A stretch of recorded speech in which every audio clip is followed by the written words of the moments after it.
Imbes na magtrabaho, 4 na pulis sa San Pedro, Laguna huli sa aktong nagwawalwal habang nasa duty. Balitang umaabante mula kay Nilo del Carmen.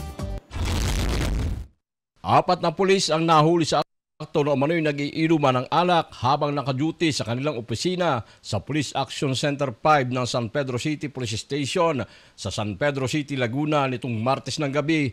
Kinilala ang mga pulis na sina Police Master Sergeant Ronnie Carino, Police Staff Sergeant Arnel Sangke at Police Staff Sergeant Brian Gandesa na mga Intel DEU operatives ng San Pedro City Police Station at si Police Master Sergeant Jeruel Juames na miyembro din ng San Pedro Police bilang custodial officer. Ayon sa ulat, bandang alas 10:30 ng gabi nitong Martes, nagsagawa ng spot inspection ang Acting Provincial Director ng Laguna PNP na si Police Colonel Ricardo Dalmacia nang maaktuhan ang drinking session ng mga pulis sa Intelligence at DEU Office ng San Pedro Police Station.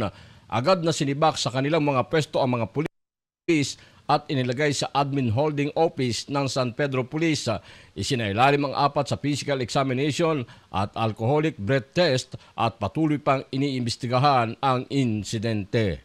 Ako, si Nilo del Carmen ng Abante Radio. Ito ang balitang mabilis, mabangis, walang mintis.